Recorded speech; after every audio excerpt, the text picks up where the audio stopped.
Now I'd like to poll the commissioners for anyone that might have a conflict of interest. No. I'm sorry? Conflict of interest. Oh, that's my cue to tell you. Sorry, yeah, there we go. I have a farm within the reservation boundaries off Setup Bay Road. Have about 90 acres and have hay and timber and such. So I've been informed by my learned counsel here that there's no conflict of interest, but it's always prudent to disclose anything that might be a potential conflict because my land would be affected by the ultimate decision here. So. And Pat Braden, Civil Deputy Prosecutor, for the record, just to clarify that the effect on Commissioner James's property would be downzone, so he would actually lose the right to subdivide his property if this were approved. So that's why I believe that there is not a conflict of interest. If anything, there could be a potential loss to the value of his property if this were approved, but I don't think this, merit. I think the disclosure is good, but I don't think it merits recusal. So. Thank you. That said, if you want to kick me off, I'll go home and eat dinner. That's okay. No. Not so lucky. The public hearing tonight will address ORA 22-0001, Coeur d'Alene tribal rezoning, which resulted from a petition by the Coeur d'Alene tribe to consider an area-wide rezone for land within the tribal boundary from rural to agricultural. The normal process for the hearing will be that we will use tonight. Director Callahan will provide an overview of the proposed changes and answer questions that the planning commissioners may have.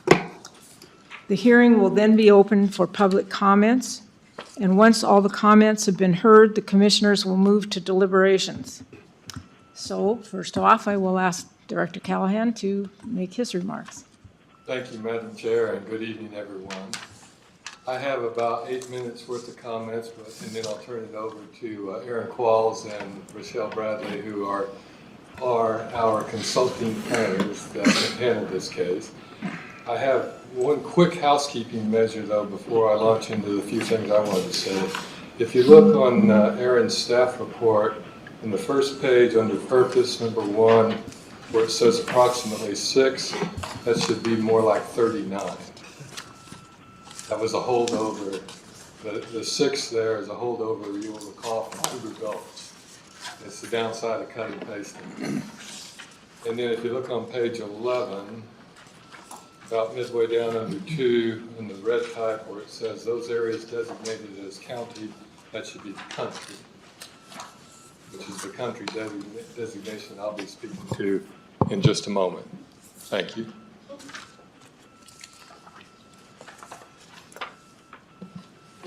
My first introduction to tonight's meeting goes back well over a year and 8 months ago when the tribal staff first discussed with me the idea of a rezoning.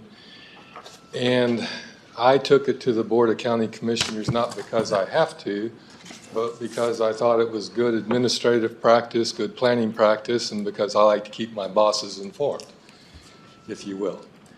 But it's important to note that on July 15th, the board did have a general discussion about this. They did unanimously authorize it to go forward, and so we went with that. Again, at the county commissioner discussion, we didn't have the details locked in because we were in the very early stages of this, and it took some discussion with the tribe and with our consultants and having meetings with the population, the community at large, I mean, before we actually got the staff proposal that's in front of you tonight.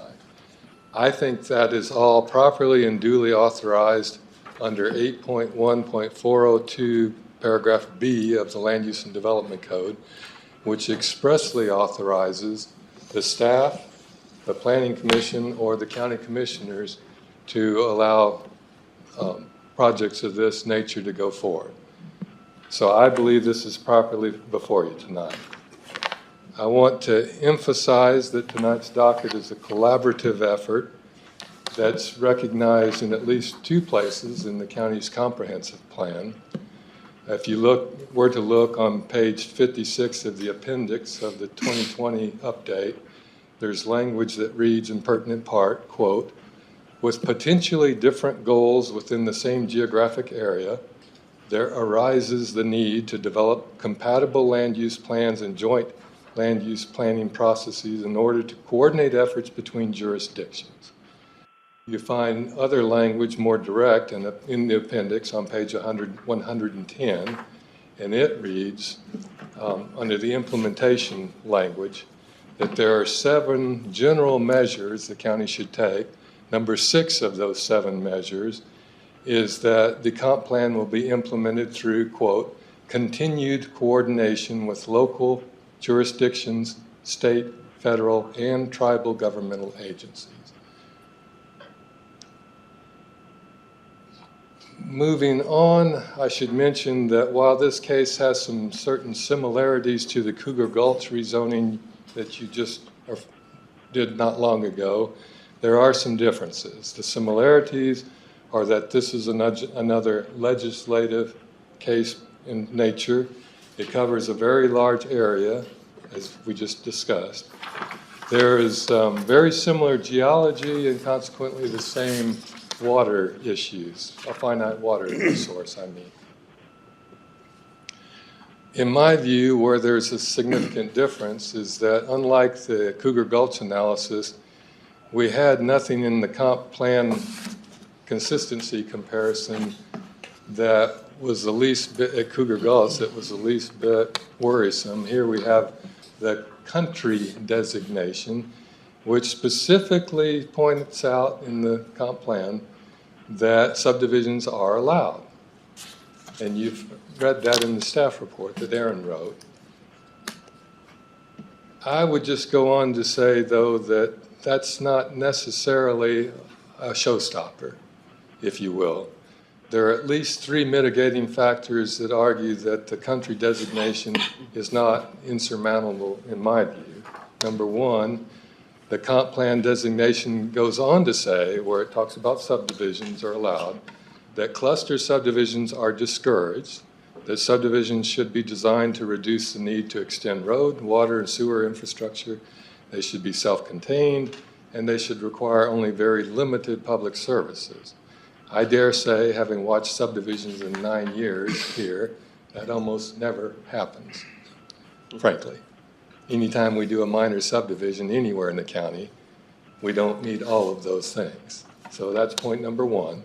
Point number 2, the future land use map, in my view, is out of date.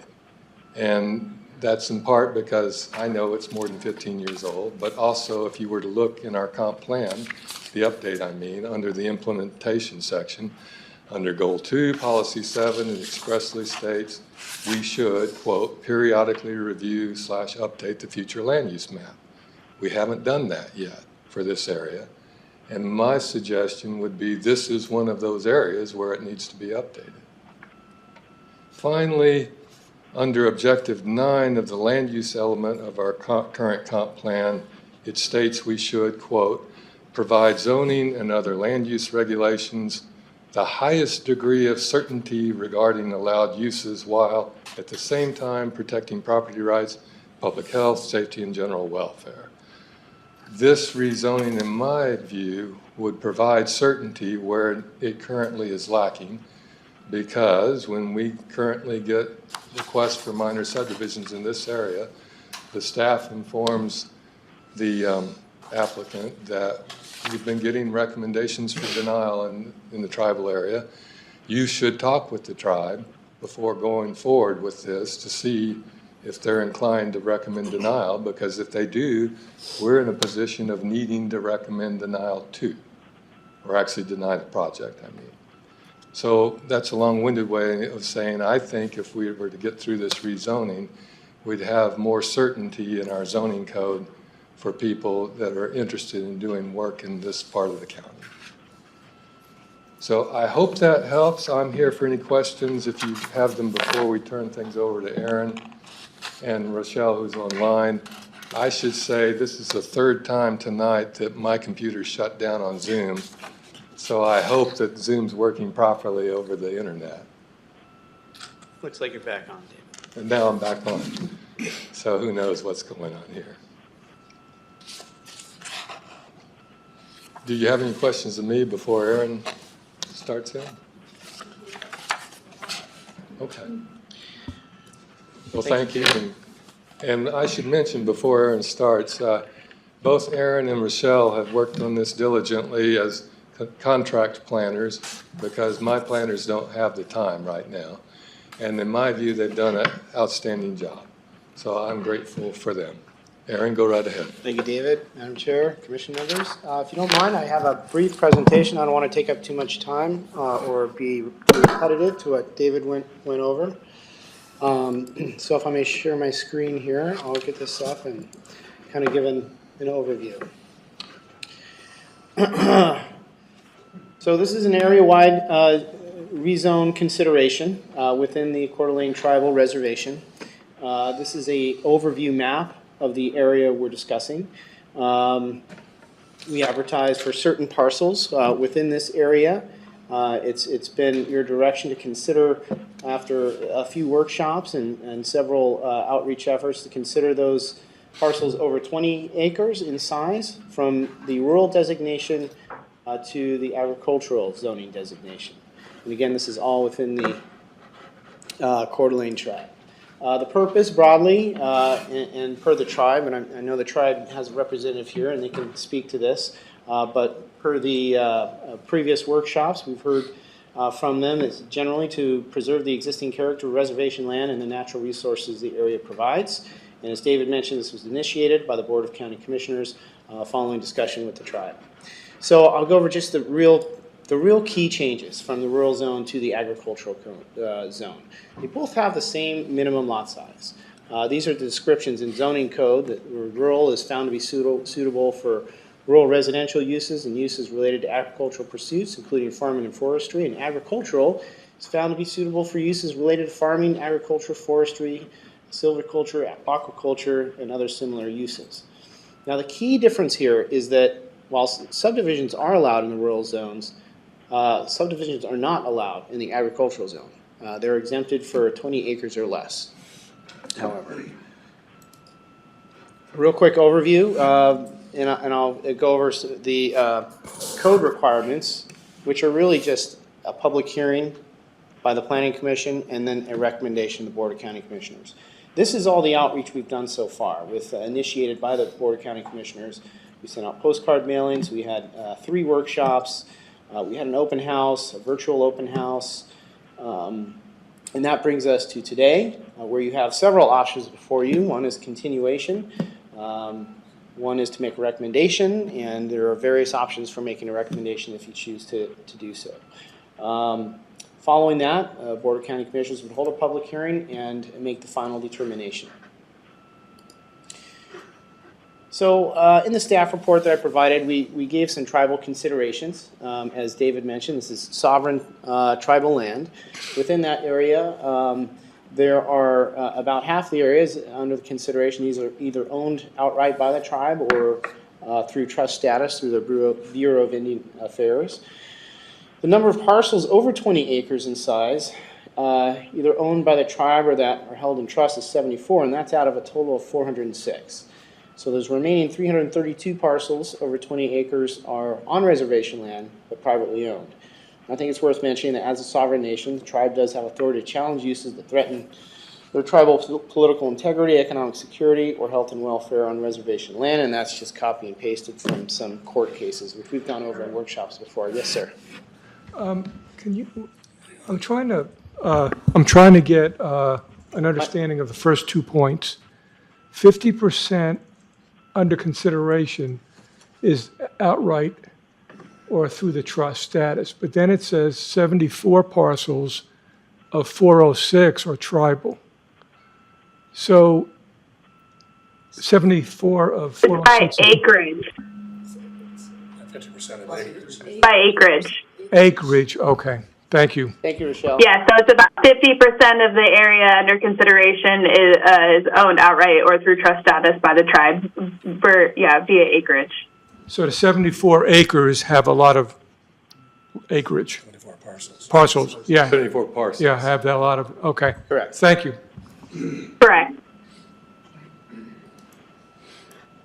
I'm sorry if this is a little small. I can try to zoom in a little bit here. Or go to your actual presentation mode. Okay. Hang on. F5 gets you there. Fill up the screen. There you Okay. go. And then just drag the zoom to the bottom of the page so it doesn't move around. I don't know Just if I grab can it. do that. Oh, yes, I can. Just grab it and right with the mouse. You can get it. I don't think it lets me do that. Somebody else has to do Well, it. I did it on mine.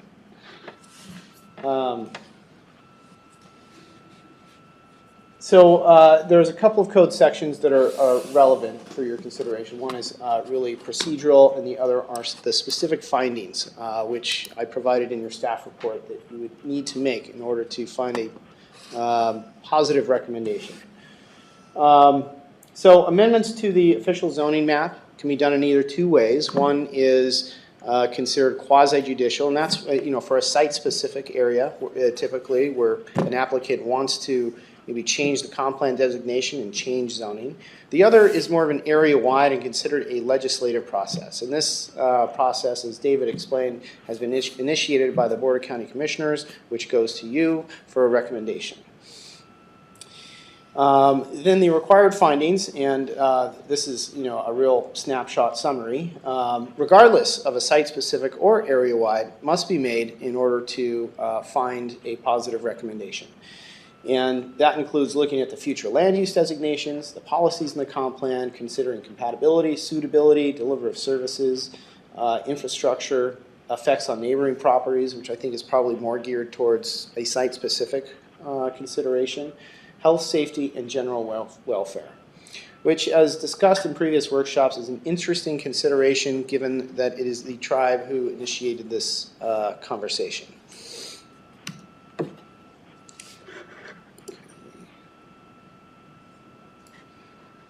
So, when I started to go into the details of this latest staff report to examine each finding and comb through the comp plan and the future land use categories, we made a bit of a discovery that should have come to you before. And that's the country designation, which is kind of shown in gray here. Primarily, the areas in the future land use map are designated as resource recreation or scenic. But there is this area up here that is designated as country. And when I did a deep dive into that description, as David mentioned, the primary purpose is kind of two parts. Agricultural activities compatible with residential development and residential subdivisions that allow residential and non-residential uses. Subdivisions are allowed, as David pointed out. Well, this puts a little bit of an interesting twist on the story because, as we know, the agricultural zone does not allow subdivisions. So we kind of retuned our mapping efforts to look at, well, how many parcels would we be talking about if country designation was taken out of your consideration? And that came to 245. And that means outside of country designation, 20 acres or larger, and non-tribal owned. So these would be the affected parcels that aren't owned by the tribe or held in trust, are over 20 acres and outside of that country designation. We further drilled down because I know we've also talked about, now we didn't advertise for this, but as we mentioned when we were going to advertise for this hearing, that, well, if you advertise for the broader effort, you certainly can pare it down if you decide to make a recommendation. And in previous discussions, we talked about tax exempted parcels to be included as well. And that would pare it down to, by our most recent analysis, 109 parcels. So you've got several options. You can continue this hearing because I know some of this information you haven't really discussed in workshop, specifically the country designation. You can hold a new hearing. You can put it back to workshop, you can make a recommendation, and of course, several options are available to you there. No change, 20 acres tribal lands, 20 acres outside of country in tribal lands, ag exempted as well, or another consideration that I haven't thought of. And there's probably a few. That was all the time I wanted to take up for the brief presentation, because I know folks are here to speak, and if you have any questions for me, I'm happy to answer them.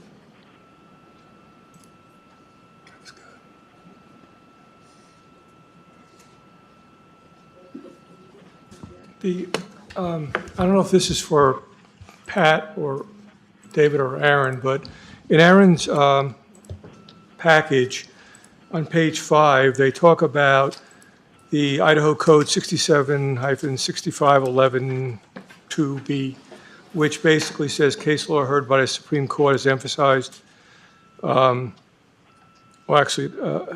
that zoning decisions do not have to strictly conform to land use designations within the comprehensive plan, but the governing board cannot ignore the comprehensive plan. So I would, maybe others don't need this, but I'd like a little clarification. The way I read this is you obviously always have to consider the comprehensive plan, both the policies and the goals and objectives, as well as the future land use map. But this is not like a binary thing. Everything has to be aligned for you to approve it.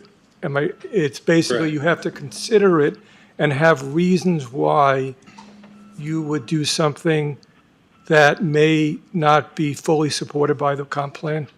That is correct. Okay. And, it's not a strict compliance standard. It's not even necessarily a substantial compliance standard, but as long as the comp plan elements that apply, including the future land use map, and the descriptions of each designation are considered, and there may be a mitigating factor that says, yes, this says subdivisions are allowed, but there's this countervailing reason why they shouldn't be allowed here. That could be a valid reason to zone, zone land in a manner that may not be strictly compliant with the comp plan. So.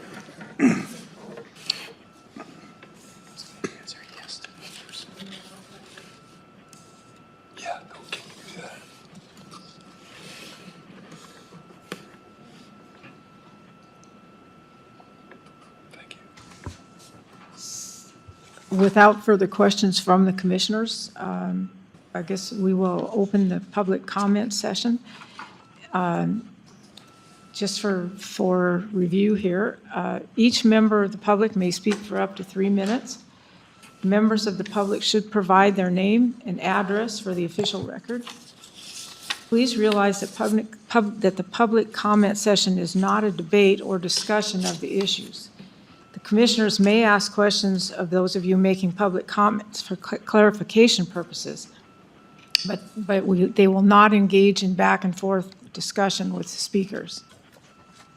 And Director Callahan, if you will start that. And when your name is called and you wish to speak, just come up to the podium.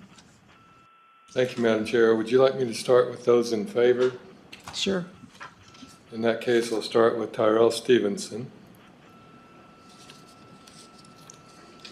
Good evening, Madam Chair and Commissioners and staff. My name is Tyrell Stevenson. I'm the Legislative Director for the Kootenai Tribe.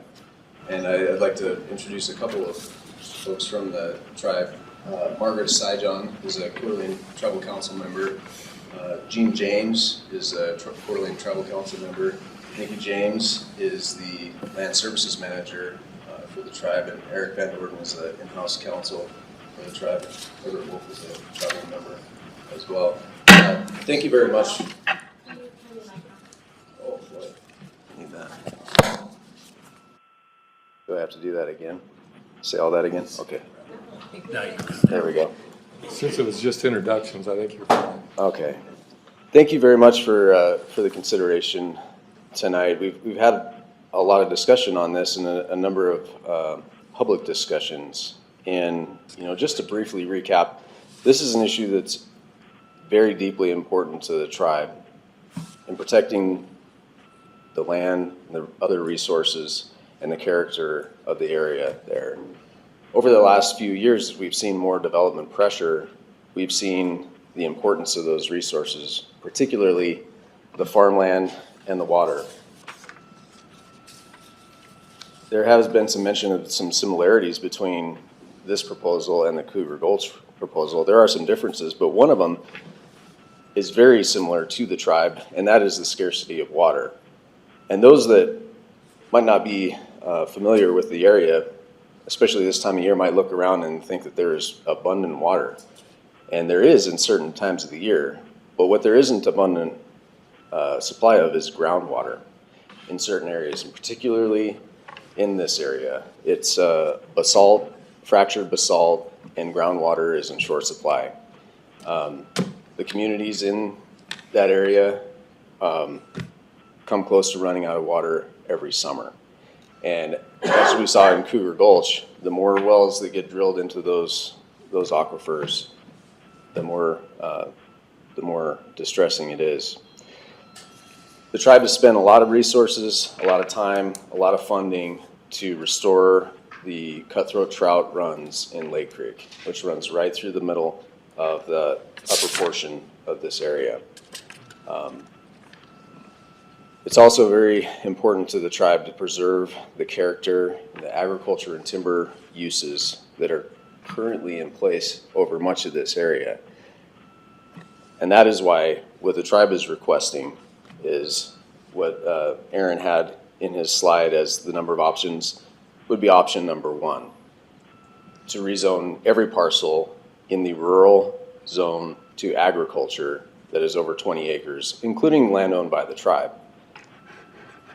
Which is important because the tribe is requesting to encumber its own property as well, so that if the tribe chose to sell that fee land in the future, it could no longer be subdivided either.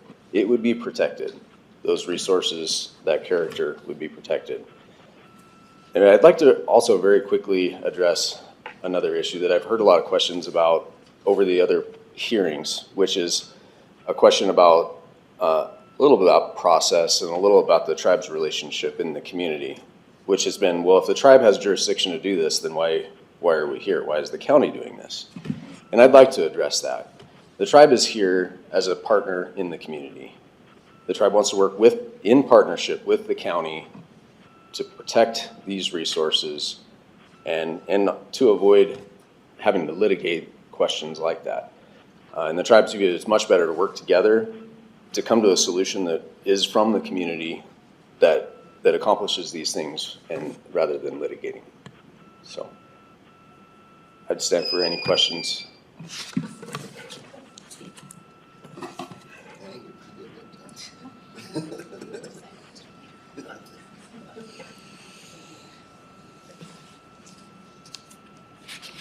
Our next speaker is Gene James. Thank you, Madam Chairwoman. Thank you, Board, for having us here today. As Tyrell said, there's only one option that we see and what we're here to support, and that is all the land of this area to be Zone 20. And I think the idea of partnership is why we're here. And I think that's evident by us who own 50% of this land, willing to put our land up to be zoned just as our neighbors would be zoned. I think that has to speak a lot of the Coeur d'Alene tribe's intentions here. We're not trying to undermine anything that the local government's doing. We're not trying to take it upon ourselves and flex our sovereignty muscles. We want to work together with local governments, which we have over a century and a half history of doing, a track record of doing this when it comes, sometimes to our detriment. We've extended that hand out. But here we are again with all of our resources, with all of our financial resources that we've accumulated, all of our land resources that we've accumulated over the last couple decades. We're still here with our hand out, not in wanting anything to shake it and say, let's move forward so we can protect what we love about this place. We're the original inhabitants, and why we love this place and why we're still here is for this rural, this outdoor area, the lake, the timber, the forest lands, the agricultural lands, which has been, before the casino days, was our only form of monetary influx.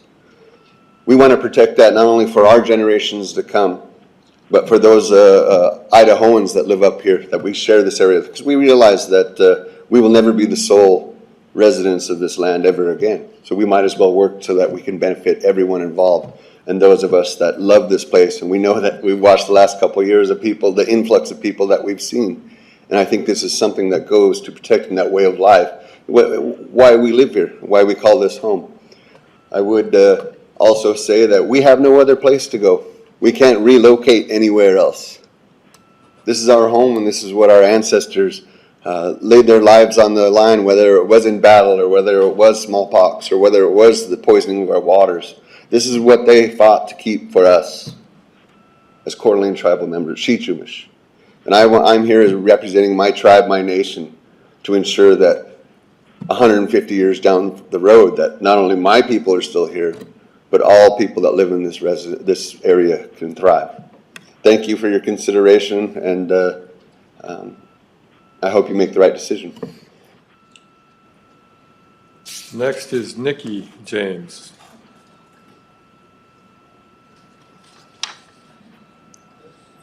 Oh, I'm sorry. Nikki does not wish to speak. My apologies. That's my mistake. In favor doesn't say Eric Van Orden. Eric, did you want to speak? I didn't indicate whether I was just going to defer to the Councilman James. I think you said it best. So. Thank you. Unless there's other questions. Margaret, I think it's St. John, wishes to speak. Sajan? Thank you. Yeah. Just good evening. My name is Margaret Sajan. I'm also a member of the Tribal Council. I think, James did a really great job of talking about, who we are and what we are. And I think that just to stand before you and let you know that the tribe has always, wanted to be a good steward of the land. And I think this is, the rezoning is a great opportunity to go down that path to look at, if we want to preserve natural resources, the beautiful area that we live in. And I think that's a good step towards that. I think about, last summer, I've lived in the area my whole life, 43 years. And it was crazy to me to get a letter in the mail that we had a water restriction. I've never in my life had one of those. So just wanted to share that. Madam Chair, before I go to those that are opposed, let me ask if there's anyone on Zoom that wants to speak in favor of this request. If so, please unmute yourself. Go ahead.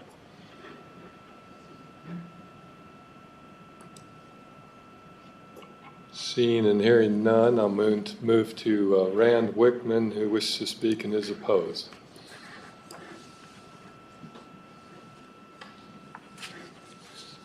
Good evening, staff and commissioners. Thank you for this opportunity. I'm Rand Wickman, 2992 East Gotham Bay Road, Harrison, Idaho. As I normally do for public hearings, I spent the better part of the afternoon reviewing the case file for this project. In all my years of this business, this is one of the more difficult applications I've had to get my head around. The information that's on the IMS website is poorly organized and contains conflicting information. The public comments are scattered throughout the files. There are at least 2 distinctly different maps. You can see here representing what is being considered tonight. And I'm not convinced that all the public comments on this case are represented there. And so I use the IMS portal daily. It's normally a model of clarity for information related to cases. A project that affects tens of thousands of acres and hundreds of parcels warrants some effort to ensure clarity. I encourage staff to take a harder look at the information that's being presented there. So from the IMS website, I went to the Keeping Kootenai website because I've heard staff refer to that numerous times as a good reference for this project.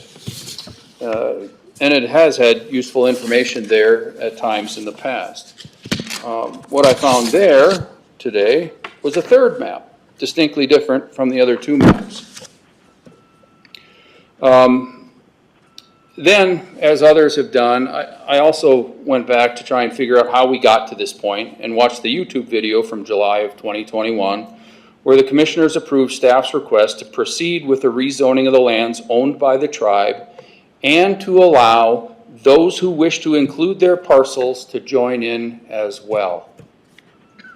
But that's not where we are today. The decision was made somewhere along the way that this would not be optional for non-Indian lands as the commissioners directed in July of 2021. That much is clear in spite of the conflicting maps. The criteria for this request now appears to be arbitrarily based on parcel size, status, or the status of your tax exemptions. A 20-acre parcel is included, and a 19-point-something acre parcel right next to it that's otherwise indistinguishable is not included. And if you happen to have your property tax exemption status change, which can happen for any number of reasons, and you didn't refile for the exemption before the deadline, you probably got left out of this forced rezoning. You get rewarded for your mistake by being left out of this, lucky you. But from a zoning strategy, it simply doesn't make any sense to base zoning on such fickle criteria. I'm here tonight on behalf of, I'm almost done if you give me 2 minutes here. I'm here tonight on behalf of Kootenai Properties, which owns a few thousand acres in Kootenai County. A little less than 2,000 of those acres are proposed to be rezoned in this effort. They've owned this property for more than 50 years, since before zoning even started in Kootenai County. They are opposed, wish to have their property left out of it. I submitted a letter 2 weeks ago. I hope you've received that. I know it's in the record. I'm keeping my remarks brief tonight. I encourage the Planning Commission to take a hard look at the property rights goals and policies of the comprehensive plan, to do your own thinking about how this rezoning request squares up against those goals and policies. I have a hard time reconciling this involuntary rezone as currently proposed with those goals and policies. I think if you look at them objectively, you will too. And I ask you to excuse those of us who do not want to be part of this application. Thank you.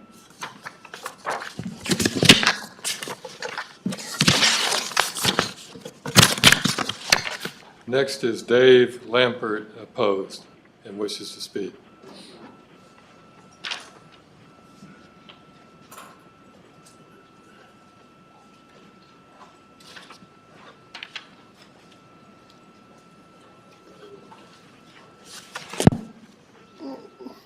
I turned my hearing aids down because I couldn't hear back there. My name's Dave Lampert. I live on 8306 West Lampert Road. My grandfather drew a homestead in 1909. Before there were any roads, he took a steamboat down the lake and started the hard journey. His deed was recorded in the U.S. Land Office before Kootenai County even had a recorder's office. The Lampert family has been farming this land up to the present and currently present. The farm ground is not like the Palouse. It's steep, shallow soil, rocky, lots of rocks to pick. I got friends down at Tenset and I joke with them, the only rocks I see in Tenset are on the fingers of your wives.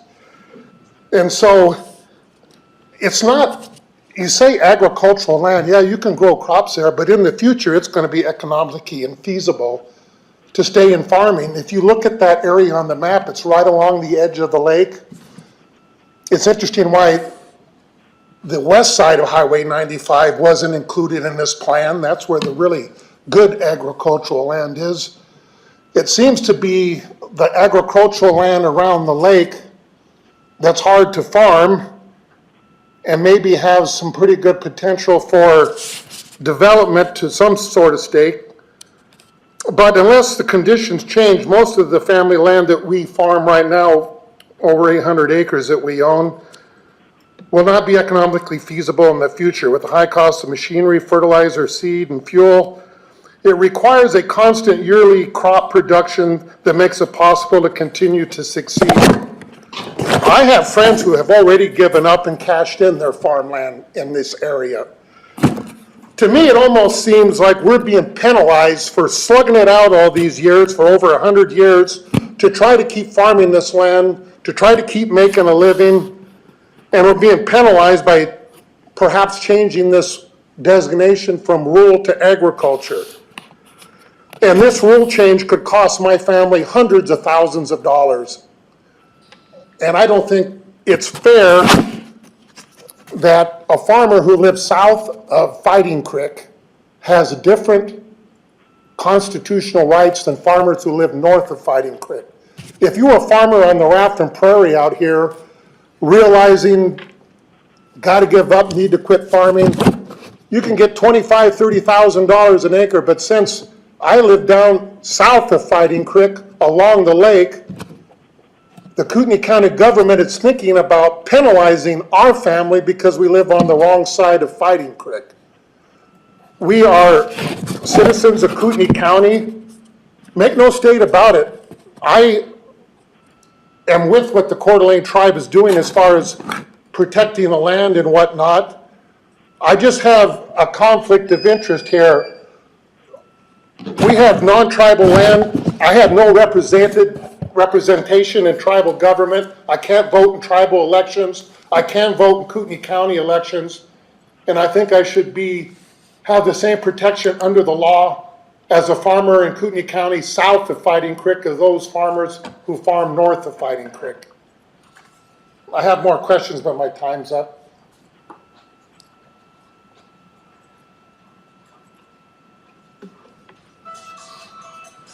Next speaker is Herb Milhorn, is opposed and wishes to speak.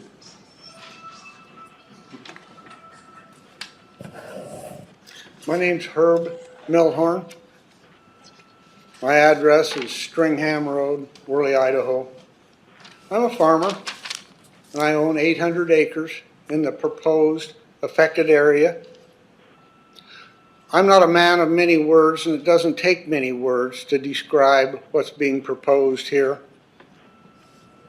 And I didn't move here from somewhere else and want this and want that. I'm a lifetime resident of where I live, Kootenai County. Been there all these years. And in that lifetime, I've never seen any governmental agency in Kootenai County ever seriously consider taking away landowners' property rights. I bought that property classed as rural. And depending upon the parcel, I've been paying taxes on it for anywhere from 15 to 45 years. That rural classification is a property right. And it's a property right that belongs to the property owners. It doesn't belong to the county, and the county is not to be giving it away. I'm very, very doubtful that there's any one of you folks whom would approve of the county downzoning and devaluing your property, your house, the land it sits on, your real estate holdings. All of a sudden it's worth a lot less because the county chose to downzone it? I don't think any of you would approve of that. I don't approve of it either. Thank you. Last speaker, except for those on Zoom, is Sandy Young, who's opposed and wishes to speak. My name is Sandy Young, 3906 North Schreiber Way, Coeur d'Alene, and I'm here tonight to speak in opposition of this area-wide zone change for two reasons. It is unlawful for the county or the tribe to submit a request to rezone fee simple land. Whether on or off the reservation, that's irrelevant. It's unlawful because the Ninth Circuit Court says so. In Evans versus Shoshone-Bannock Land Use Policy Commission 736, the Ninth Circuit Court held that fee simple land on a reservation owned by a non-Indian was clearly not under the jurisdiction or authority of the tribe. They found that tribes can only regulate non-member activity that threatens or directly affects the tribe's political integrity, economic security, health, or welfare. The court cited ample authority stating that the tribe had a heavy burden of showing that the activity posed some kind of catastrophic risk to tribal government, not merely any effect on the tribe or the surrounding land. We've heard testimony on how the tribe and the county wish to preserve land that supports the traditional rural and open space way of life. Yet I point to nearly 50 acres of tribally held land that's been commercially developed in support of the Coeur d'Alene Casino. Secondly, and perhaps more importantly, on July 15th, 2021, the Board of County Commissioners voted to allow the Community Development Department to begin the process of contacting tribally owned lands only, and only those over 50 acres, echoing what Rand had said earlier, to see if there was an interest in a rezone. Then, according to Director Callahan, we might see if others want to come along too, unquote. How did we get from board approval to reach out to tribally owned lands over 50 acres in size to all parcels over 20 acres in size, including those held as fee simple land? I have not seen a written or video record of how we got from there to here. That YouTube video is available to all of you, and I suggest if you haven't seen it, you watch it. The first flaw in this request, the federal courts have ruled that tribes cannot control fee simple lands unless there's a catastrophic risk to the tribal government. The second flaw, based on the evidence I've seen, is that the request before you tonight was never the board's intention. How did we get from there to here?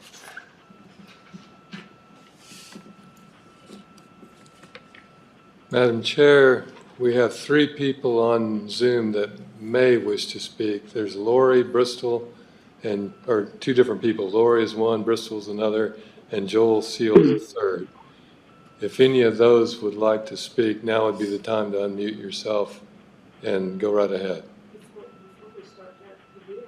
To address the issue, the legal Of issue. course, that's chair's prerogative. Yeah, as Ms. Young was speaking, I pulled up the Evans case, and I think that one had to do with the tribe trying to exercise jurisdiction over somebody building a structure on non-Indian land that was owned within the reservation. The tribe was wanting Evans to submit a building permit application to the tribe and pay their permit fees. But then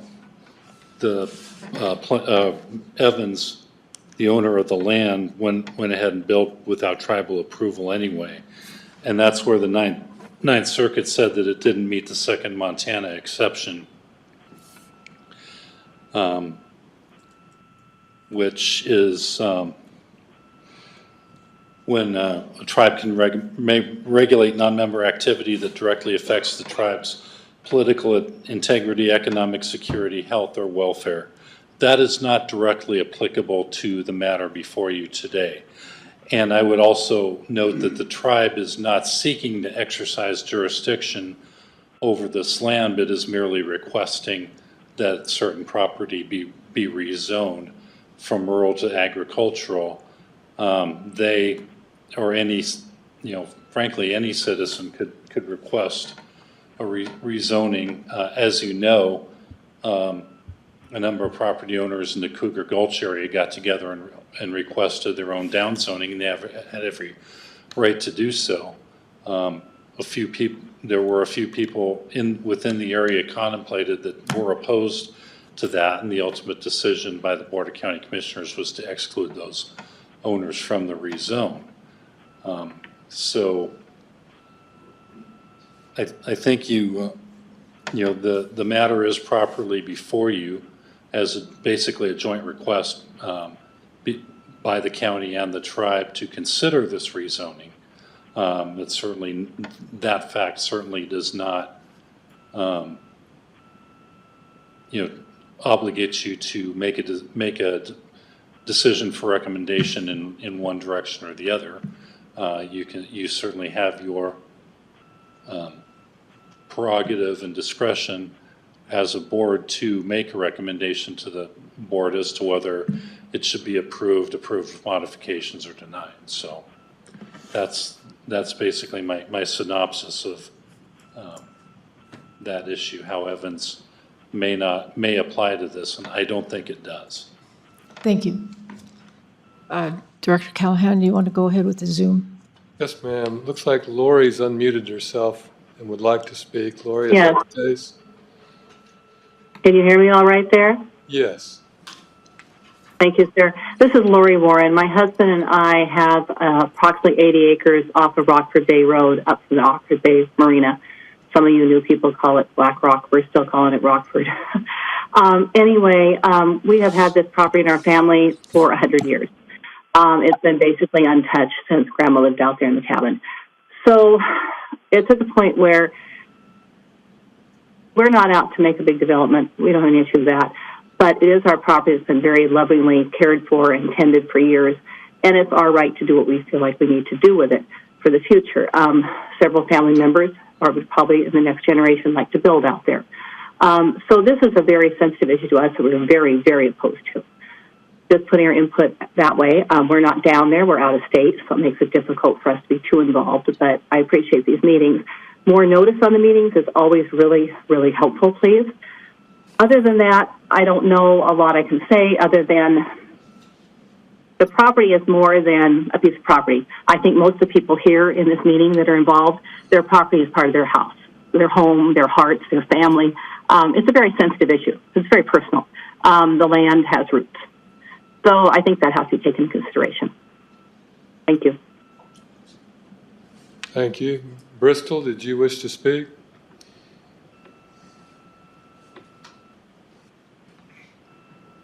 How about Joel Seal? Oh, yes, hello. You guys hear me? Yes, sir. Great. So my name is Joel Seal. I own 20 acres along with my wife and my parents. We co-own the property.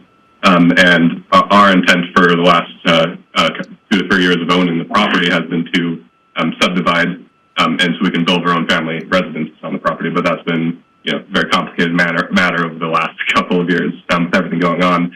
So there's a lot of things I kind of was thinking about talking about today. I know I have limited time and I want to respect your guys' time. So I guess I just wanted to kind of mention 2 things. One, the comprehensive plan on just the first couple of pages, it says one of the main goals is to avoid reductions in land use intensity in any called downzoning in any county-initiated zoning map or development code text amendments, with the exceptions of being a property owner's voluntary agreement to a change, or if there's a clear, useful, and significant public purpose.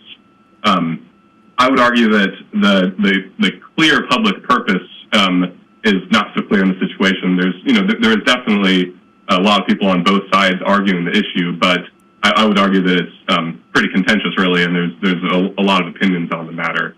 So I would argue that the comprehensive plan discourages from the onset.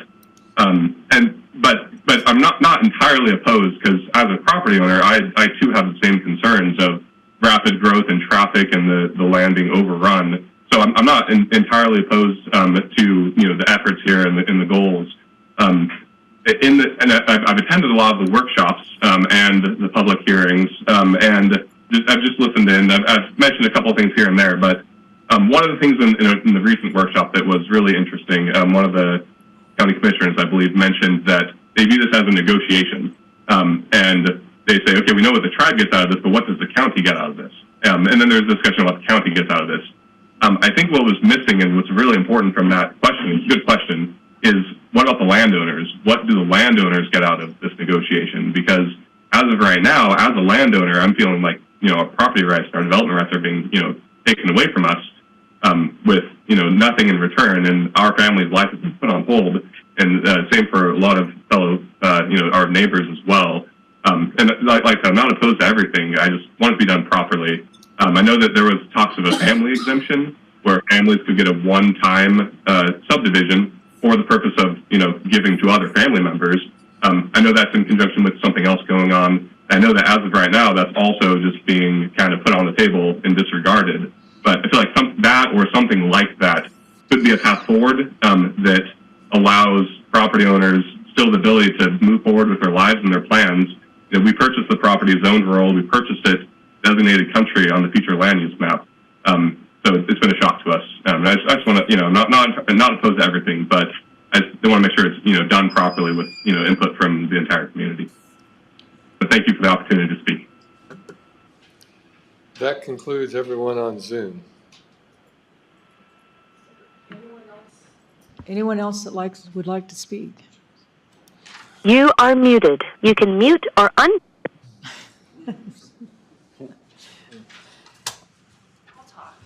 I don't really like to talk, but I will say something. We have, Jennifer DeMar, and we have some property on Sunup Bay Road. We're all neighbors. And we have been hanging on to the property because we wanted to have houses for our kids. So we wanted to subdivide it into 5-acre parcels so that we could have our kids live by us. And so this has been really hard on our family, and I totally understand how you guys don't want it to be crazy out there, and I don't want that either. But for our family and our family's livelihood, I'm worried about our kids being able to afford to have a house in town. They're not going to be able to afford to buy a house when they're our age. And so we were looking at the future and saying, hey, we can buy this land and we'll build houses for our kids out there. And so that might not happen now. And so that's really hard for us. So that's all I have to say.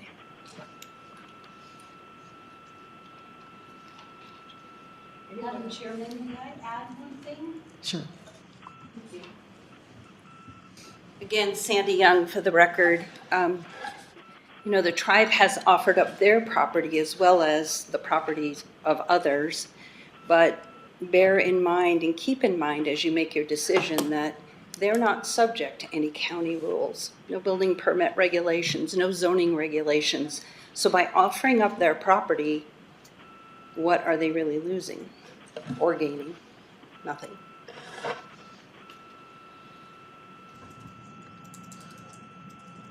Are there any more comments? Anyone? Okay, if not, we'll close the public comment portion of this hearing. Can I just ask one question? What's the process now? Are you going to, after we leave, vote on whether to make a recommendation or no recommendation, or what's the mechanics from here on out? We will go into deliberation. Whether we will make a decision tonight depends on how the deliberation goes, but you can stay around. You don't have to leave. I just have to, I found about this meeting by accident. Somebody let me know it. We didn't get letters about it. And so just by accident that I happened to come. I think it was a good accident. Director Callahan, do you want to address how the public hearing is noted to the public? In a case like this where we have over 1,000 possible notifications, the law allows us to do a notice with a map. So that's what we did, is a newspaper notice with a map. It said, and also said you could go online to Keeping Kootenai to find out about this. But the only people didn't get direct mail for this public hearing because it was just too many people. And I just had called your office about 2 weeks ago and asked what was going on, and one of your officers there said there's nothing going on and nothing planned. Do you want me to respond to that? Please. I can't speak for everything that the entire staff might or might not have said, but all the planners are aware of this and would have said that there's a public hearing tonight. Didn't happen. My apologies. Excuse me, can anyone hear me? I don't know if I'm mute or not. You are not muted, but you should be. Okay. Madam Chair, did This you want is to? Lori. I've been trying to get my computer to work properly. May I make a comment, please? This is Lori. Go right ahead. Thank you. I think the bottom line for most of us here is we can kind of tell in our voices we're all emotional about this. We're on our 5th generation of descendants on our property.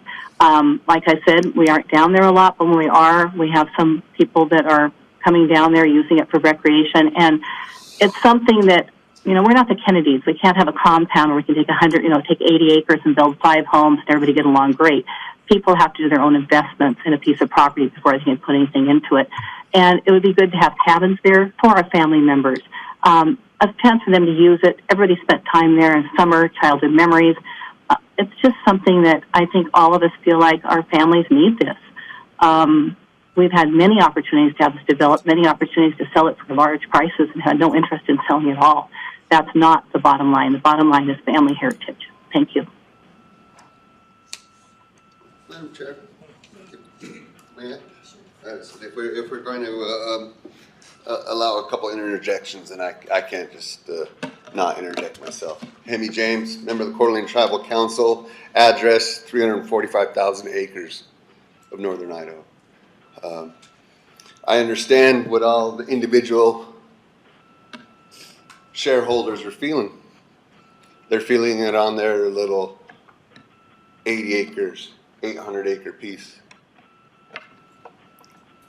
We felt like that for over a century on 345,000 acres. We want our children to be able to live on our reservation. We don't want 1,000 homes being built on the north end of our res and pricing out our children. We open up that to development. It's not us locals that will be building those homes. It'll be everyone else taking over. You want to talk about emotions? Talk about laws being changed to the detriment of individual land ownership? Ask an Indian about allotment. When we owned the entire reservation and it was changed zoning on us. We're not here trying to benefit only ourselves. We're thinking about, and we're here in this forum to do what's best for those of us from this area. Now, you want to exclude only the tribal lands? I'll tell you this, and I know Ty's back there telling me to tone it down. We're not interested in that.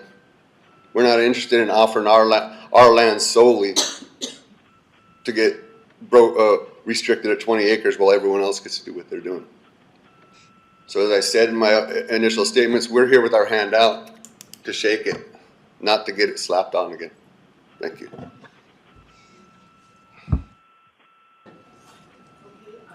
I think I will entertain a motion to close the public comment portion of this hearing. I'll make a motion to close the public hearing or public comment here, part of the hearing, or the public hearing actually, for ORA 22-001, Coeur d'Alene Tribal Rezone at whatever time it is, 7:08 or whatever. I'll second that.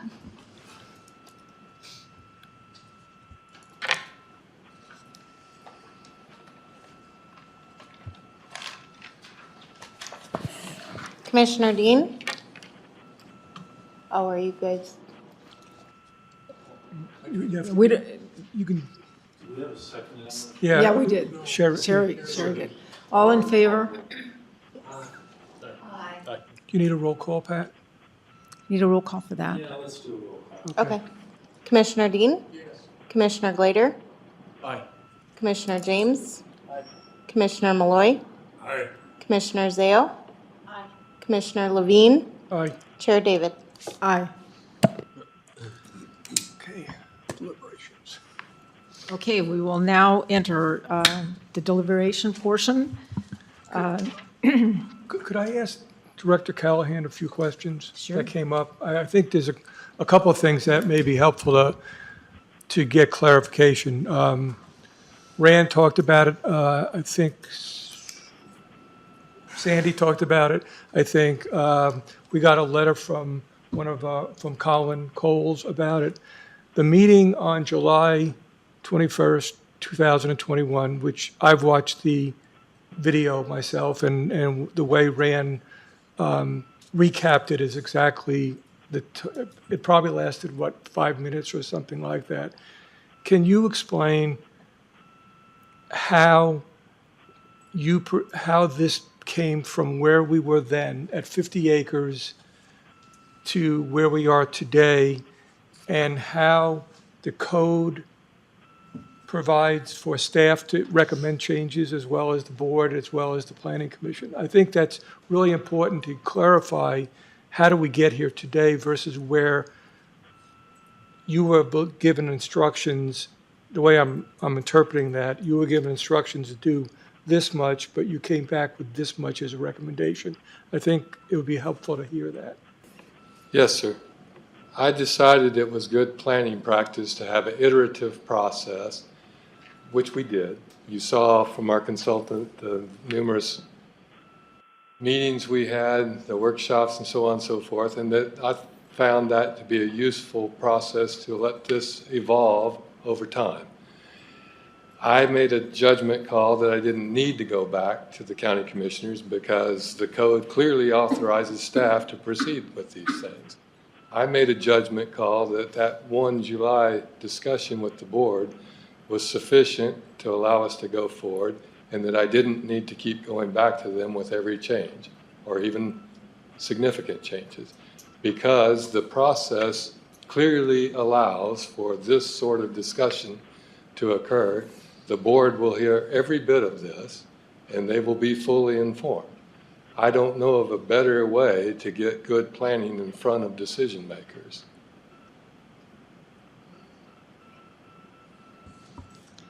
Can I ask another question? Sure. I'm sorry, because when you read all the public comments and what we heard today, there's this,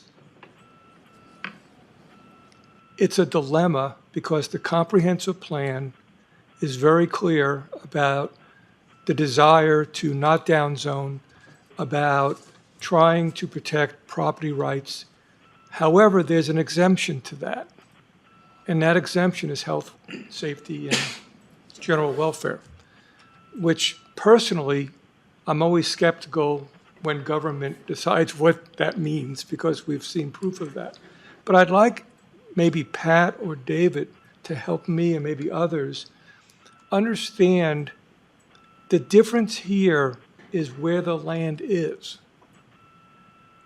The county, yes, county zoning applies to the whole reservation, because even federal land, I believe, it includes everything. So you zone based on where it is, and then on the tribal-owned land or trust, I guess, they have their own set of rules, and the ones who are owned by non-tribal members have county rules, all right.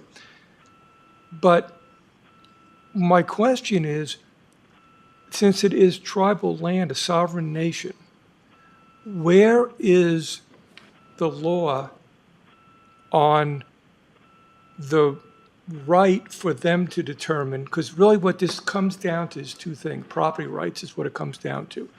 Who determines whether or not the health, safety, and general welfare exemption to downzoning and other things is sufficient to justify the downzoning of people's property? And the tribal... In the first instance, you do, and in the, then the ultimate decision would be with the Board of County Commissioners. And that, certainly that's, unquestionably the purview of the county with respect to the land within the reservation that's not owned by the tribe or a member of the tribe. Sorry, I turned it around to avoid feedback, because I figured out my mic was the one causing the feedback, so I don't want it on any more or any stronger than necessary. But anyway, and with respect to the tribal land that's under consideration here, the tribe has voluntarily come to the county, as they have stated in a cooperative effort, that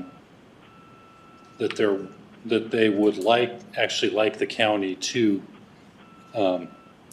rezone their land along with the other land in question from rural to agricultural, and then that's your call as a recommendatory body and the Board of County Commissioners as a governing board to determine whether and to what extent that health, safety, and welfare, health, safety, and general welfare considerations would warrant the requested downzoning in this case. But it is, I guess the question comes down to this. The tribal request, based on their objective, their stated goal, is to preserve the land, the open space, the water, all those things that they're trying to preserve. When you try to stack it up, it comes down to a question of, does their request and their belief that this land needs to be protected for future generations, does that have a better weight or more weight? That's for you guys to decide. From a legal perspective, there's Yes, no, okay. that is, yeah. Okay. You're basically, you're acting as a tribunal, and it is your decision to determine whether those factors are strong enough to warrant the requested reason. Okay, thank you. You may not, you may in some instances and not in others. Got it. Does anyone else have questions of either Pat or Director Callahan? Yeah, I do. Can we talk a little bit more in detail, actually, about this subdivision addition to the agricultural on page 3? It says restricted to 20-acre resulting lots unless descendant estate. Can you clarify that?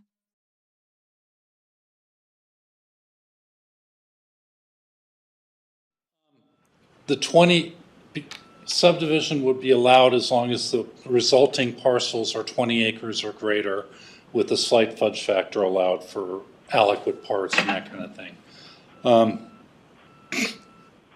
As an exemption to the subdivision regulations, and that is true in the ag zone as well as it is in any other zone. So that's why people would be allowed to divide it down to no less than 20 acres. But a subdivision of property in the lots that are less than 20 acres would not be allowed under the ag zoning. You haven't helped me. Okay, what is it that you're not understanding and would like some additional? So I have a hard time conceptually seeing one house on a 20-acre lot as a subdivision, so you're going to have to help me with that. It's actually an exemption to the subdivision process. Maybe I can come up to the whiteboard and give you a graphical. I'm good. I really need some visual assistance with that. Because that was the other question that I was going to ask, because there are exemptions. You can give exemptions for all kinds of things, right? On Only those enumerated in the code. okay. Okay, say this is an 80-acre parcel. Okay? You can divide that, we'll just say, since it's 80 acres, that have to be 4 equal parts, 20, 20, 20, and 20. And that's allowed in any zone, including agricultural, under our current land use and development code. You do not have to go through a subdivision process with the county. This is an exemption. You just do it by deed. That's all you have to do. Now. Goodbye. Goodbye. I lost Zoom. Say you want you want to divide this down, back, say that one into four fives. Then you have to go through the appropriate county subdivision process. And you can do that, and you can apply for this kind of subdivision in any zone except agriculture. So that's the difference. Because what I'm hearing a lot of is that it's the. And I'll leave that up there, Yeah. that should actually be photographed and put in the record. So what I'm hearing is a lot of concern. I've got a 20-acre parcel, I have family that I would like to build next to me, or, Right. on my 20-acre parcel. And so, Yeah, they wouldn't be able to do that except under another exemption that we have, where they can do it through like a last will and testament, or a testamentary trust, or et cetera, through estate planning. And then that is also exempt. But that is a very narrow exception. You have to die. Yes. Unfortunately, that is correct.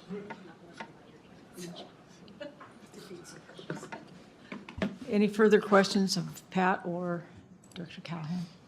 Madam Chair, I'm having Zoom crash again. Might we take a short break so I can get it back up and running? Because the people Sure. that were on there are presumably lost. Sure. So.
for Director Callahan, and that is when someone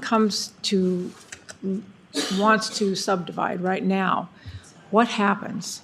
In the tribal area, we've been telling applicants, potential applicants, that the tribe has been recommending denial, and in those cases, we are obliged to deny.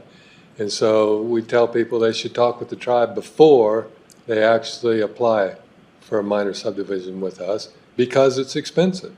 And the last time I've talked with surveyors, it runs $15,000 and more just to do a 4-lot minor subdivision.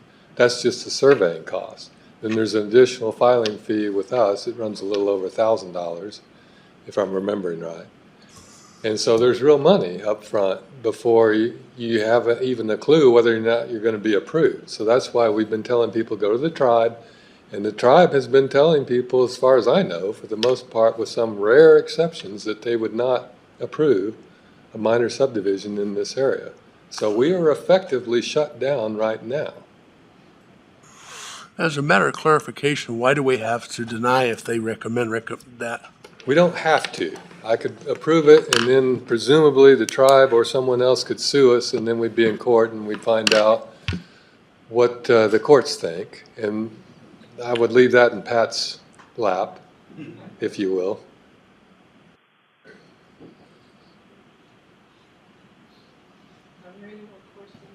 Madam Chair, if I could just, for the record, when the Zoom went down, presumably we lost our Wi-Fi, and that's why Zoom went down. And none of the people that were from the public have been able to have logged back in. I assume they thought we cut this out. I would just like the record to reflect that this was inadvertent on the county's part. We didn't mean to shut down Zoom. Thank you. I guess now I will now open deliberations. And I'd like to review that the purpose of the rezone is to preserve agricultural land, timberland, open spaces, natural resources, and the existing rural character of the southwest Kootenai County area. Both the comprehensive plan and the future land use maps support this goal, and it's now our task to come up with a recommendation for the Board of County Commissioners regarding this request. We have a number of options that have been laid out by Aaron and Director Callahan. We can totally deny this. We can totally accept it. We can go with country option, what I'm calling the country option, designated carve-outs, or any of combination of this, or something that we haven't even talked about yet. Taking the chair's prerogative, I'm going to go to the opposite end of the alphabet and ask Commissioner Zhao if she has would like to start the conversation on this. Yeah, I would actually like to have another workshop on this so that we actually can review more of the information and get some more items clarified. That's my So opinion. if we were to do that, Director Callahan, do we simply defer deliberations? Can we go to a workshop, or do we just go to deliberations at a different Couple of time? things that would have to happen, and I'll ask Pat to intercede, but at the very least, you'd need to decide if you want to continue the deliberations to a date certain, so we don't need to renotice, and then therefore have time for a workshop in between now and then. Or you could just conclude tonight's hearing and we could renotice, I assume, but that's where I need Pat to weigh in. Okay, well, for deliberations, the only notice needed is the one required under the open meetings law. We wouldn't have to do the 28-day notice over again. That's only for a public hearing that is continued to a date uncertain. So we could continue to a date certain or uncertain without the requirement of the 28-day notice. However, I do think we should make efforts to, notify all concerned of when that would be. through the various means that we give notice. We just wouldn't have to do it 28 days before the proceeding. I think at this point, a workshop would in fact be a continuation of deliberations. And we can certainly do that. And a workshop would be noted as that, as a continuation of deliberation? Yes. It would be, yeah, it would be an item on the agenda, continuation of deliberations, ORA 2022-0001. So, area-wide rezone within the tribal reservation. And Pat, would the workshop be noticed as continuation of deliberations so that it's clear to the public? Well, it would be you would Deliberations, put it as not- such as an agenda item on the agenda. Okay, thanks. So, What kind of stuff would we talk about? I mean, what information would you, I'm just kind of wondering, I'm not opposed to it, I'm just wondering, if we met again, what would you want David or Aaron to provide, or Pat? I'm a little bit more curious about the water resources for the area, and the difficulty with even in a local community running out of water, and the impact that this has would be, how does it demonstrate a preservation of water resources versus? I do have to admonish you, if you're getting into that much information, you would probably need to reopen the public hearing for that. Gotcha, okay. Which you can do. Just because a public hearing is closed doesn't necessarily mean it's closed forever. It can be reopened, we just would need to meet the appropriate notice requirements. Commissioner James, do you have any questions or input on this? I'm sorry, say again? Do you want to speak? Do you want to speak? Well, what are my thoughts?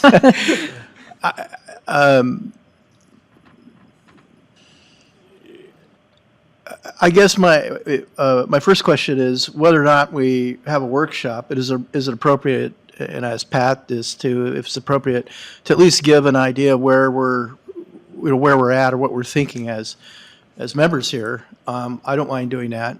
I think the public should know at some point kind of what our thought process is. And if this is the appropriate time, I'd be happy to do it. Sure. Okay.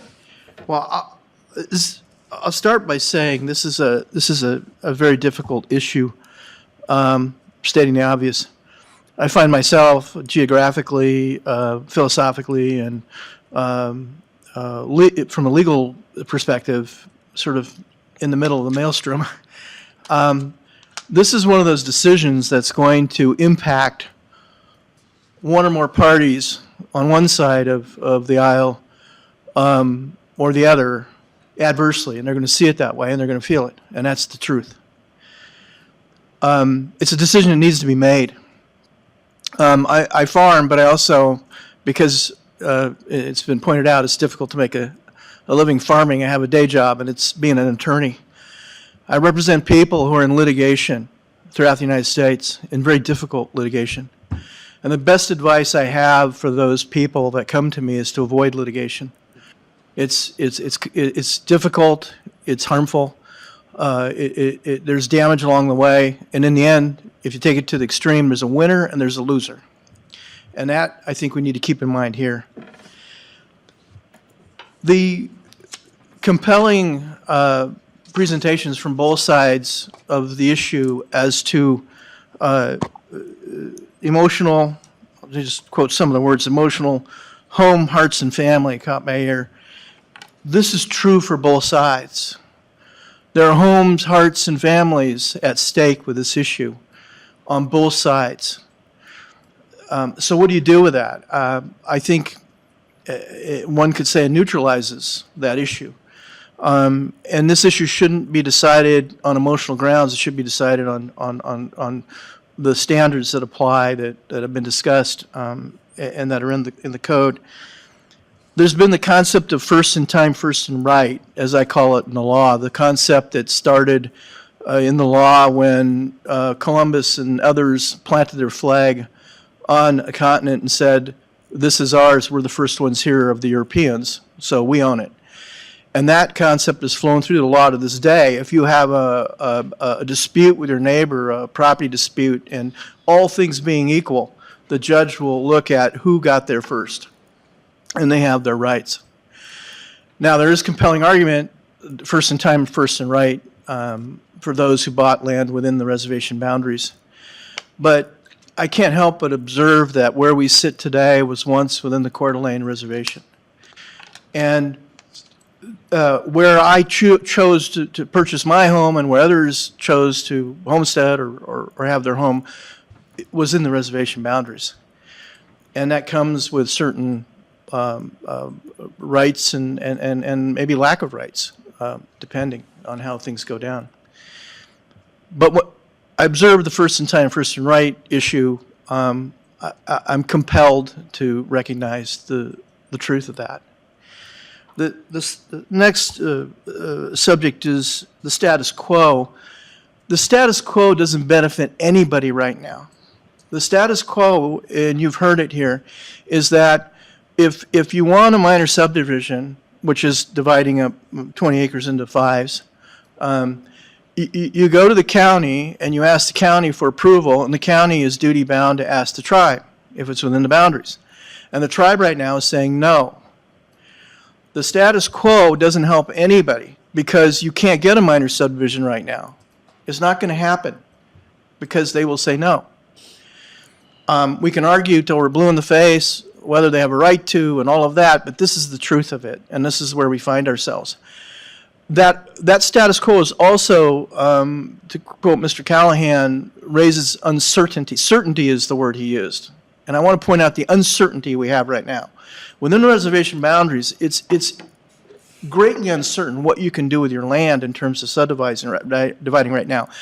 I would be surprised if you could find a banker who would finance a subdivision right now within the reservation boundaries if they know everything that's going on. I mean, it's difficult to get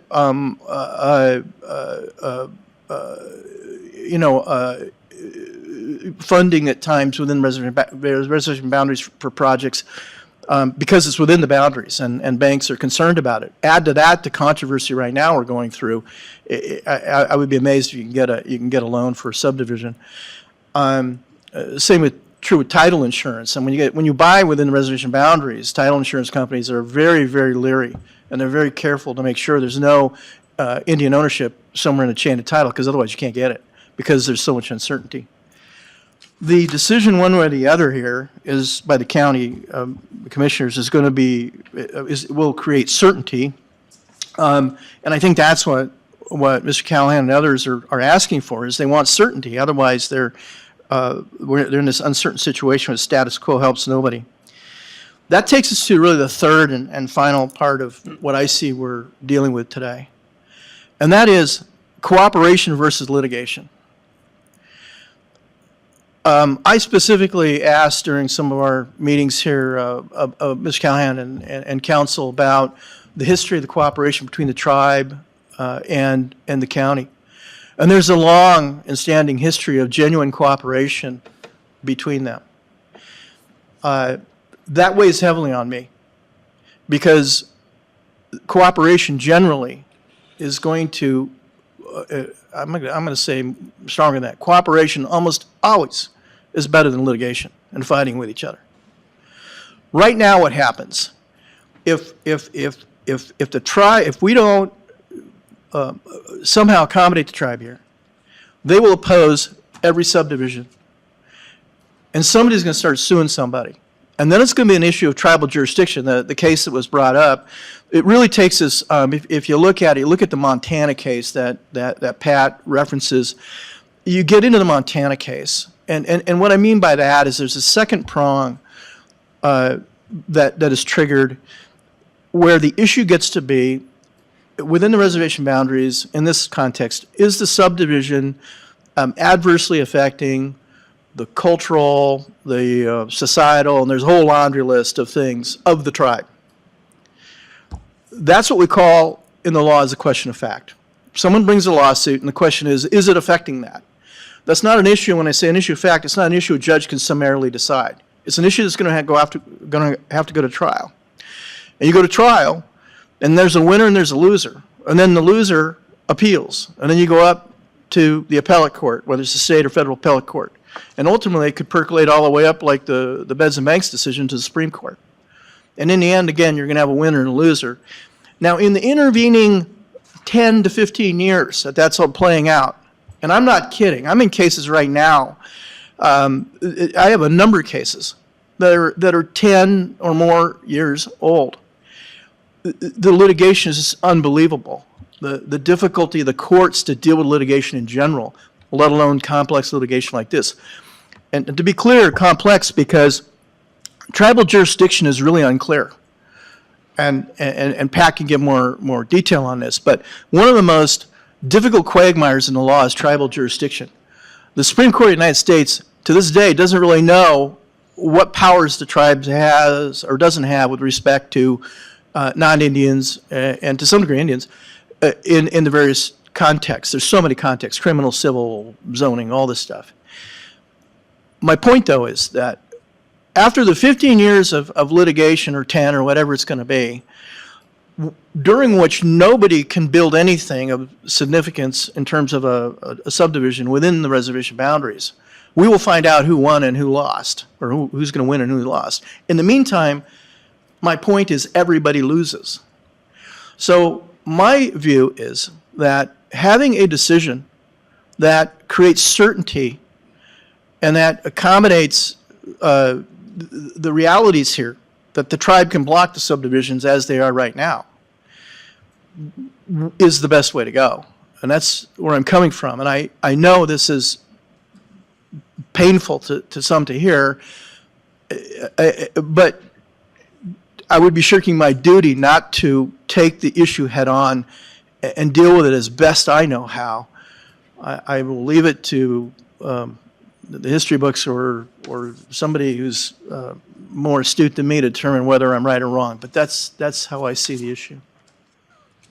Thank you for hearing me.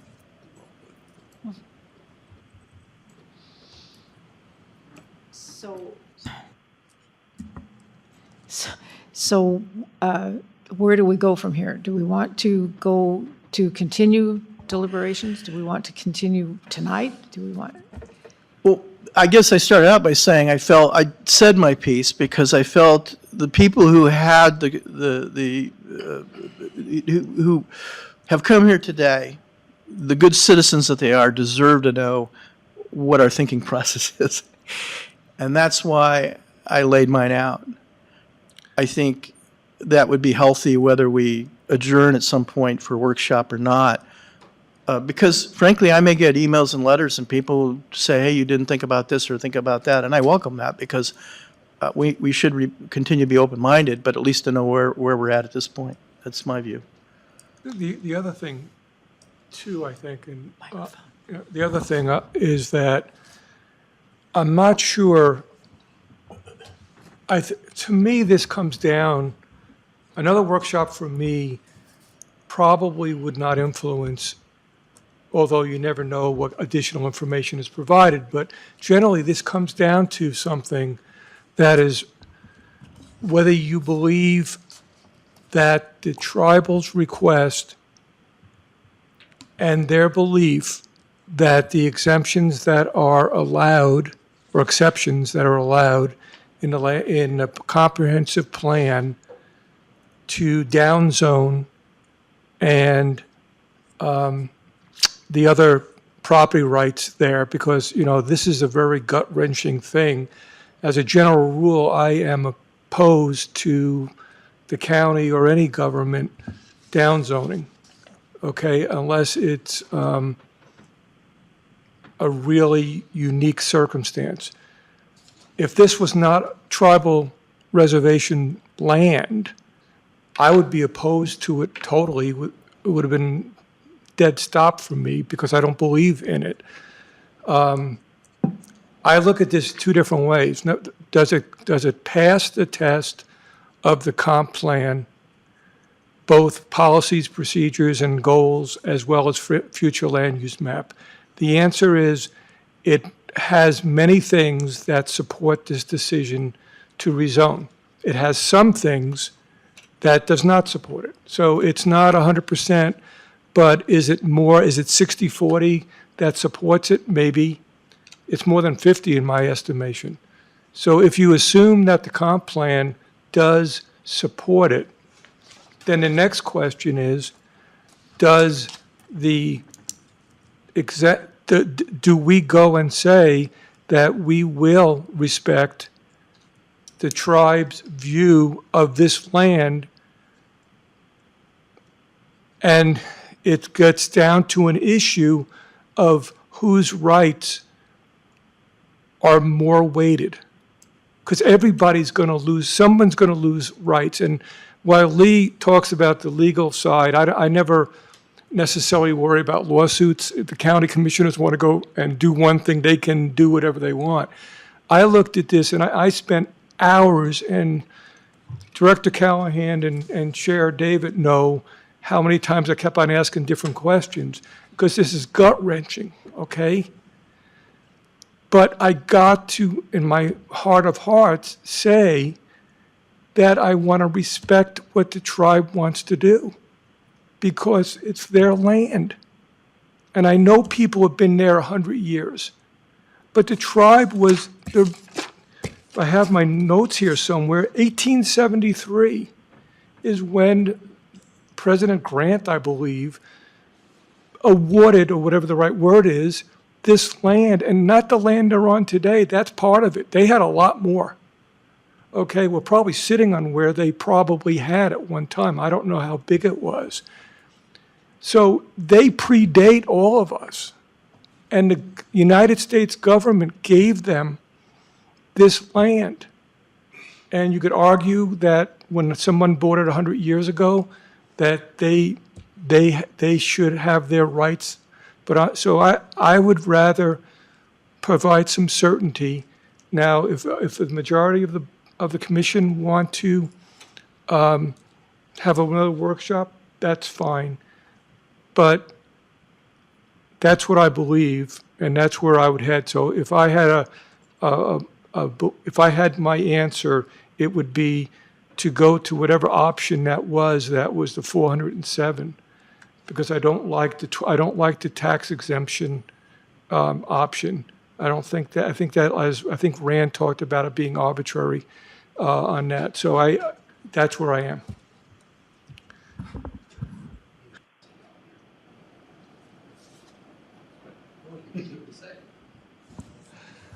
Well, it's hard to follow both of those. And I'm not a historian, I'm not a lawyer, so I'm just a guy that tries to do what's right. And I worry about the downzoning. It's clear, I mean, our council acknowledged that downzoning is costly. So there's no debate about that. Somebody's going to be losing money. And the problem with zoning, it might be ironic, I'm not a huge fan of zoning, so why am I sitting here? But it's because I think that we need to think about what's right. And the problem with zoning is it established expectations. When somebody bought the fee land, and how the fee land got there historically, I don't know, but it was there, they bought it, and they had the expectation that they could do with it what was described in the rural zone. And so their expectation is, I'm happy to live, I guess, I don't own out there, but when somebody buys fee land there, I think they expect and agree to live by what the rural zoning allows. And so this definitely amounts to uncertainty. We're in the middle of uncertainty without a doubt. And so I don't know what options there are. You mentioned something about 407 and those kinds of things. But, and I'm a little bit hung up on what Tyrell said about, you brought up the question that was in my mind. If the tribe is going to object to every subdivision that is placed or brought before them, then why are we even talking about it? And that is a question I have, and I don't think it's been answered yet. Another question I have is, the tribe objects to subdivision of 20 acres or greater, and then I get into this subdivision terminology about large parcels of thousands of acres. There's not, subdivision is not permitted, but there's an exemption. So I guess it is, subdivision is allowed. Oh, you don't have to go through the subdivision process to subdivide. But I'm assuming, and maybe that's worth a little more time in another workshop or something, but I would assume that the tribe probably would object to that. Well, it's really not a subdivision, it's just a dividing into a 20-acre parcel. Mm-hmm. So if you had 80 acres, you could divide into 4. It's not a subdivision, it's a exemption? Yes. Exemption to agriculture. So the people who did that, so if someone had 80 acres and wanted to have 4 20s, they could build a house on each of those 20s. So, But sorry, they could- yeah. I was going to apologize for interrupting, but really I want to interrupt. On 80 acres, how many homes could be placed on 80 acres? 4. Or 20, you have one home on 20 acres. Assuming that they're divided, the 80 acres is divided by boundary line adjustments into 4 parcels. I think it might help, if I may, Madam Chair, separate in your mind 2 things. We have a zoning process, we have a subdivision process. Under the subdivision regulations, there is an exemption clause that you saw Pat describe one of, I think it's 4 exemptions. The other exemption is the will and the state.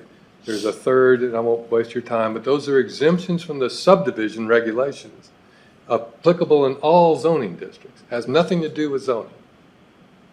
But the zoning categories, some of them, like agricultural, eliminate the ability to subdivide except for the exemptions, which you just have to keep in your mind.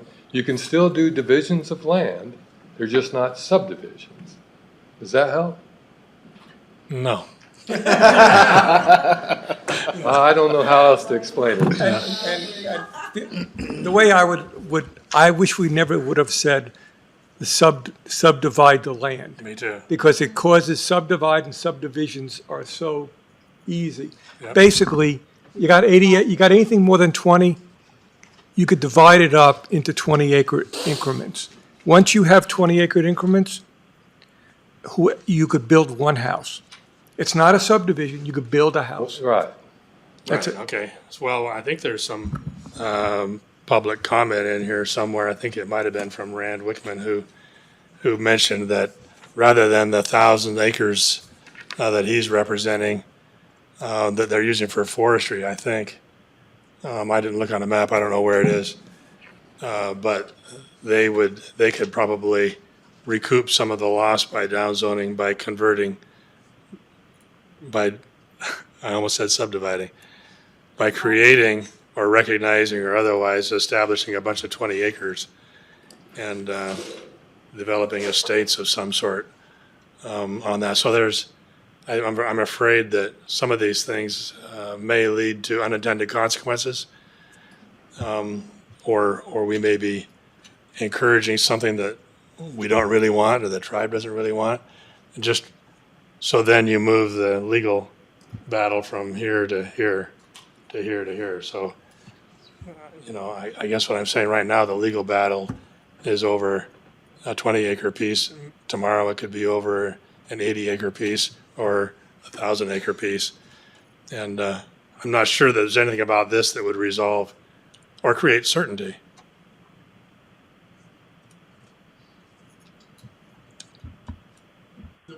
Madam Chair, can I just a quick response, if I could? Yeah, I think I speak for all board members. We want to do what's right.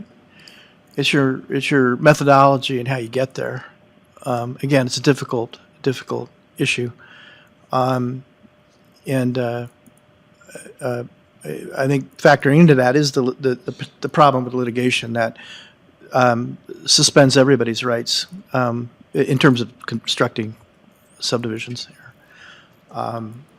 And I don't, I understand how more certainty would be brought with a final decision here today, one way or the other.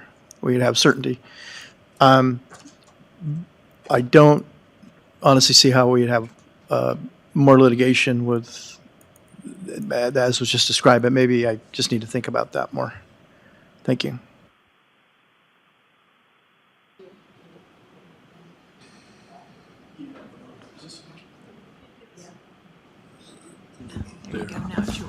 Yeah, just so, to be out there, at this point, I think I'm leaning towards the recommendation of adoption without, recognizing the country impact. So I jotted down a few items, and I really appreciate your comments. But the country designation, where the downzoning is not suitable, somehow I need to resolve that in my mind, and I think that would benefit from more discussion. I know we've had discussion, but I'm concerned about downzoning, the effect on property rights. And I got a bit of a question. If we went down the road of looking at exclusions from the rezone, what could that possibly look like? Maybe that's opening a big can of worms. The other point would be to make sure that everybody can comment. I know we had a lot of comments tonight, although we had a few comments where people kind of commented that they wanted more opportunity for comment, and then with the Zoom going down, but I think you fixed that.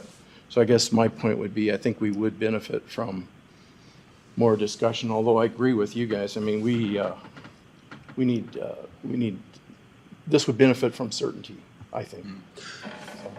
Madam Chair and Commissioners, Pat Braden again, I just wanted to throw something out there that I don't think has been considered yet, and that is that there are a number of private, non-tribal or tribal member-owned parcels that have indicated that they have given consent to the down zone, whether they're in the country designation or the resource recreation designation. I think that might be something to address and perhaps differentiate from those that might be rezoned, either have not given consent or have actively opposed the proposed rezone.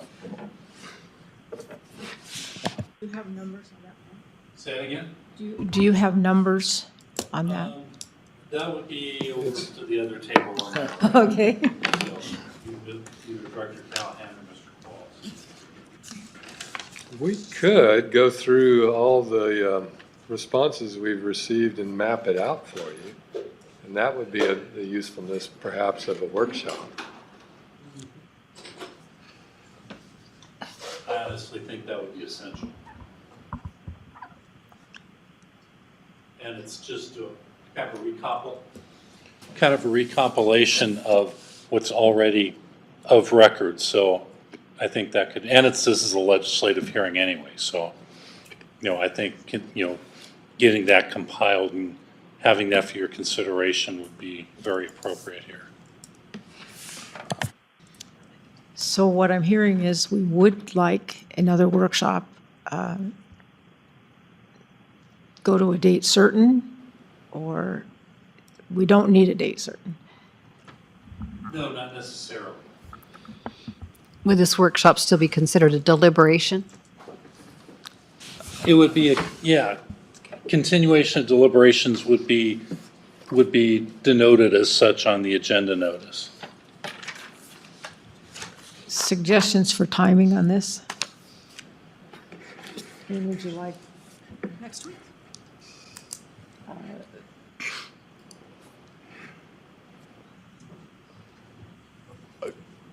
I'm pretty open. I can be open. Are you ready for a motion to? Well, I'm sort of looking for your idea of when you would like it. 2 weeks would be good for me, but. That's right, Michelle, she said, she doesn't have the numbers with the What's your comments, but it's not that much. Calendar. So Couple of days. Well, it just delays everything. No question, 2 weeks. you have time. I understand you're delayed, you've got meetings. I mean, I can do it, but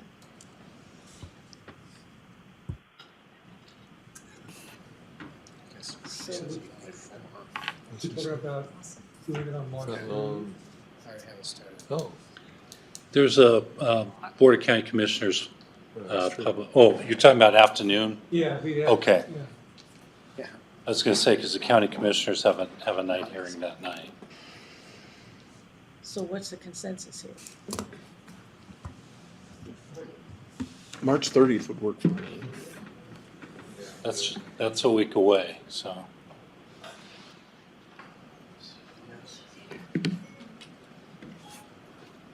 you think that works? Okay. What about the next week?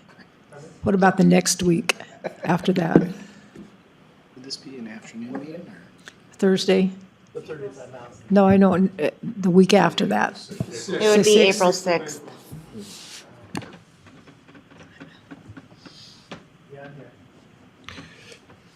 What about the rest of you? Yeah, I'm not going to be here, but I can try to zoom in. Okay. Yeah, I'm good. What about you, Dave? Some fun. Tom? Okay, so we will go for the 6th of April. Does that conflict with our hearing examiner? It's, Not if we do 1:30 normal. Oh, it's a 1:30 workshop. Okay, Patience. can you do? Yes. Okay. Okay, then that would work for us. So as we plan this for the 6th of April, if each of you would send me an idea of what you want to discuss, so we have some direction as we go into the meeting. What topics do you specifically want to address so that if we need Pat's input, Or any or consultant. anybody, the consultants, they can be prepared to address whatever you want?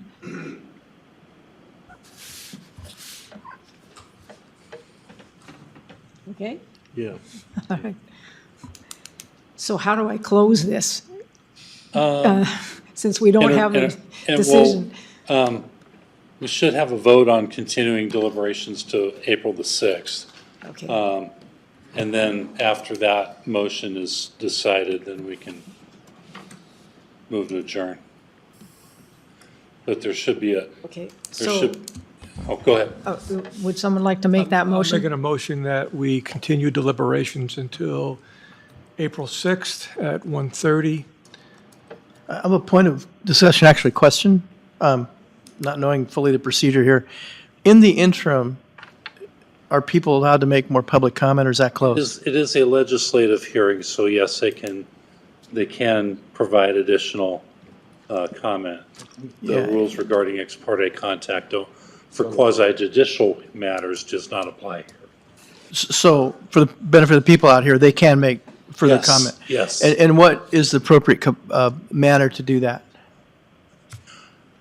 They can submit written comments as they normally would, or call and leave a comment, and then that'll be written down and put into the record. So, Okay, we have a motion on the floor. Do we have a second? I would second that. Do you want to do the roll call vote? Yes. Commissioner Dean? Commissioner Glader? Yes. Commissioner James? Yes. Commissioner Malloy? Yes. Commissioner Zale? Yes. Commissioner Levine?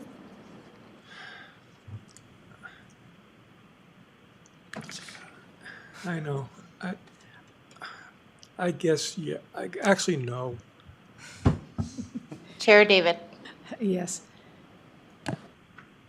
So we have a vote of 5 yes and 2 no. So we will continue to April 6th. Do I have a motion to adjourn? I move we adjourn. Second. Do we adjourn? Second. But do we adjourn when we're continuing deliberations? Oh. Yeah, I mean, we don't, go strictly by Robert's Rules of Order, so. That's a good question. Yeah, we can adjourn this meeting and then we will continue it on the For the sixth. fourth. Yeah, whatever. Do we need a roll call for that? No, it's just a voice vote. All in favor? Aye.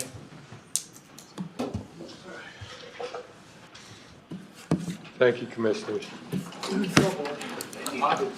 Together.